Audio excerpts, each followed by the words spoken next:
slide it with this steering here. I think the servo is dead. Ooh, is this wheel supposed to be turned in that much? That looks a little like we have too much toe. Okay, well, let's see what speed we got. Even though we crashed on the deceleration, lost our steering servo, and we lost, something's going on with our rear wheel. I guess our tracking is going to be off. Alright, so we're still registered. Let's do a stop, read. Alright, that's not too bad. We're getting faster, we just gotta not crash. Hey speedrunners, my name is Bryce and welcome back to my YouTube channel, Jack O Trades. This is going to be our week 2 recap of our MF-01X speedrun car for the 2024 Poor Boys RC Speedrun Challenge. That's a mouthful. So last week I hit my PB with the car at 60 miles an hour and I was kind of tapped out for what to do at the moment, so I gave it most of the week to kind of think about how could I make it go faster, what could I do with gearing. I was peeking into the gearbox trying to see if I could make some custom gears or what I would do if I would do a custom gearbox, and something popped out, and that is the Ludicrous speed secret. Now I'm under no illusions that I'm the first one that's discovered this, but I haven't seen it posted anywhere, so I'm going to share it with you speedrunners out there. There is a way to get ludicrous speed out of the gearbox with all stock parts. You don't have to buy a single thing.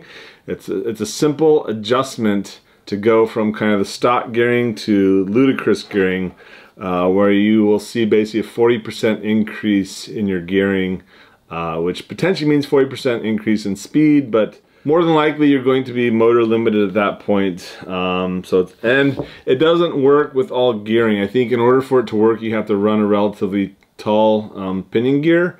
I don't know what the smallest gear you can run with it, but I think it's, if I had to guess, I would say it's like a 26 or 25 tooth pinion in order for it to work. If it's a 25, then actually you can do it without any modifications to the gearbox, which is kind of interesting. That opens some doors as well. Alright, so here we got our standard gearbox for the MF-01X with our motor installed. We've got our little looky-loo window here to see the gear mesh between the pinion and the spur gear, I guess. Counter gear, spur gear, I don't know what Tamiya calls it. So there's a little trick to unlock ludicrous speed on this gearbox without doing any kind of mods. It's a simple adjustment in your pinion gear. So again, as I said in the intro, I'm sure someone has figured this out. I just haven't seen anyone post about it. So I'm gonna let you in on a little secret, and it's not really a secret. So before we do that, let's take the motor out and let's pop open this gearbox and we can see what's going on. So as we can see, it's a 3-geared gearbox and the pinion engages this spur gear down here, and we've got our counter / idler gear here, and we've got our differential. So we got kind of 3 different gear reductions before we get to our outdrives. Now, I think the kit comes stock with 16 tooth, and you can easily fit, without modifying this, you can fit I think a 25 or a 26 tooth in here, but you can also jumble this out and get in a 28 tooth or maybe even a 29 or 30 tooth. I put this up on the mill and I opened this up to 3/4 of an inch or 19 millimeters, and I can now get I'm running a 28 tooth because that's all I've got, and I've got maybe a millimeter of clearance, so I could probably squeeze a 29 tooth in there. There's more material in here that you can cut away and keep growing this, but that's not really necessary. I don't think you have to modify this gearbox. Instead of engaging this lower gear, if you just adjust your pinion gear to engage this gear here, there's a 40% reduction in teeth from this gear to this gear, which means you're going to get a 40% increase in speed by going from this gear to this gear. So essentially you get your pinion gear to engage that smaller gear. Everything else stays the same. You're basically just sliding that gear down the shaft on your motor, and you're going to get an instant 40% increase in speed.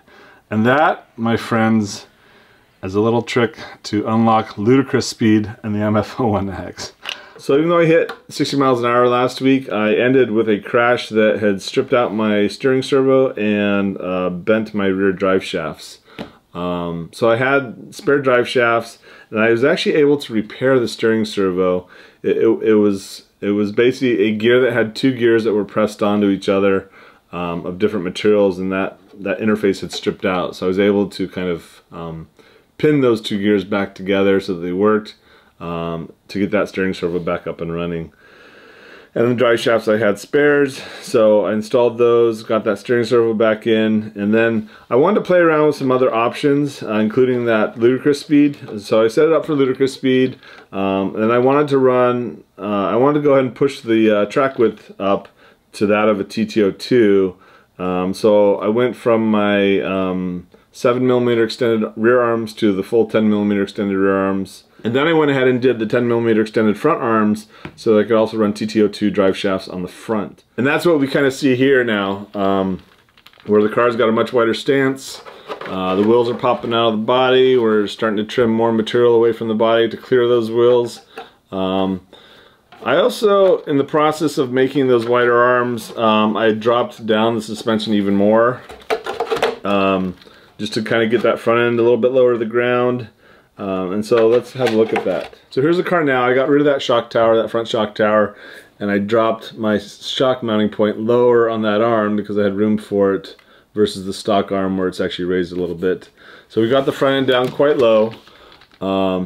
This looks a little off because the front end's tweaked a little bit. I just got back from running and this axle here is actually bent. So I can straighten these axles on the lathe. I basically just chuck it up and indicate it, and I tweak it until my run out is essentially 0. So I have to do it on these drive shafts. What else did I do? Let's see here. So we got the new lower arms. I went out for another run last night and I managed to ruin my rear uprights. So I went ahead and printed some one-piece uprights. The toe on these cars is built into the upright, and I didn't like how much toe that the stock car had. So in the process of making my own one-piece uprights, I went ahead and reduced the toe so that I only have 1 degree of toe on each wheel. Also in the process of crashing and ruining these, I stripped out my steering servo again, so I had to replace that.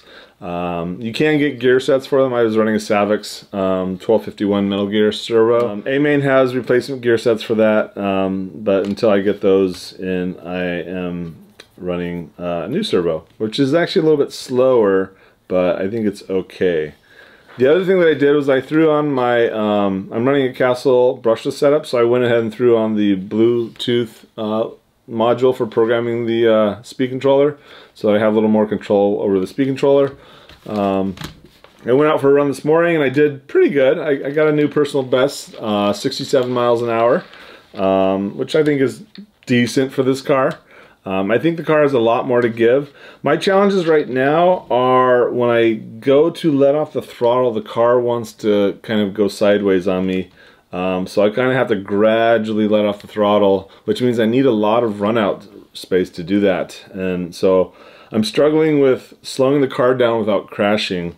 And that's more just kind of a learning how to drive the car type thing, which I'm slowly getting used to this platform.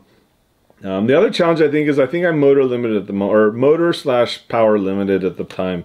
I think my gearing is tall enough where, in theory, I should be hitting in the 90s with the gearing that I have. Because I'm running a 2S shorty pack, I feel like the motor isn't getting enough power that it needs to push those taller gears. So I either can try to increase the voltage by going with 3S, which I don't really want to do because these aren't, I don't think these speed controllers are technically rated for 3S. I think they're rated for 2S. Or I can try to put a bigger pack in there that can potentially dump more current. Supposedly the 2S shorty packs are good for 100C, but I don't know if they can actually deliver on that. So I might start playing around with batteries, and maybe, I'm afraid if I go the 3S route that I'm going to pop the speed controller. So I'm not ready to pull the trigger on that yet. Interestingly enough, I don't think we've hit aerodynamic problems yet. This body seems to be doing good. I think on my TT02 I was flipping or taking flight kind of in the 70s. I'm not there yet with this, I don't think. I don't know, we'll see. I'm really liking the platform. Probably the one thing I like the most is how easy it is to work on. You know, you can strip this car down pretty quickly. to work on something and then put it back together. You know, like within an hour you can have it torn down and put back together, regardless of what you have to address. One of the things I don't like about the car is how hard it is to work on. Because I'm dealing with steering servo woes, in order to get that steering servo out, you've got to completely take apart the front end of the car, which means you have to separate the front half of the chassis and split the two chassis halves. So it's kind of a pain in the butt just to remove a steering servo. I don't think I have ever worked on a car that required more disassembly just to get to the steering servo. And it would be nice if there was a way to quickly swap out your steering servo. Otherwise, it's a super cool platform. It's really grown on me. It's really stable, just small changes, and it's a fun car. One thing I'm thinking about doing, because I think this year my philosophy on the challenge has changed such that I want to be completely transparent and try to help everyone else out in getting their cars fast. So I'm trying to provide as much information in these videos as possible. One thing that I haven't shared is kind of my radio setup. So if you'd be interested in seeing how I set up the radio for these cars, let me know in the comments below, and I can put together a video kind of showing the various settings that I put on the radio. There's a lot that goes into kind of your radio and your speed controller setup to make for a smooth running car. Anywho, thanks for tuning in and watching. Take care. Bye.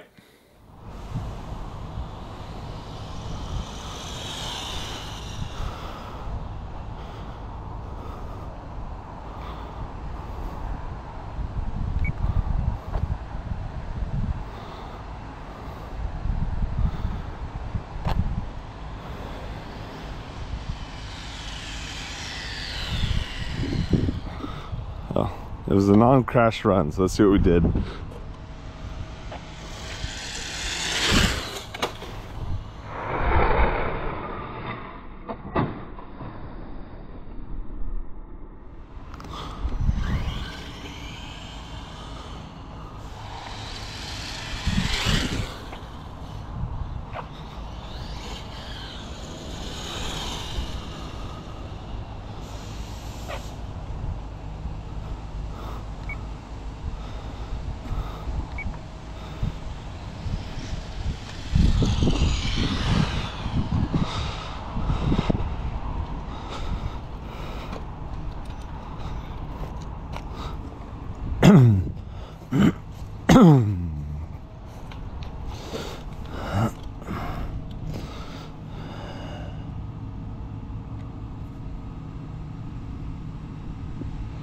Ooh, 67, a new record. Thanks for tuning in and checking us out. Go ahead and leave comments down below on how your speedruns are going. I'm always excited to see other people's postings on what they're doing with their car. Take care. Bye.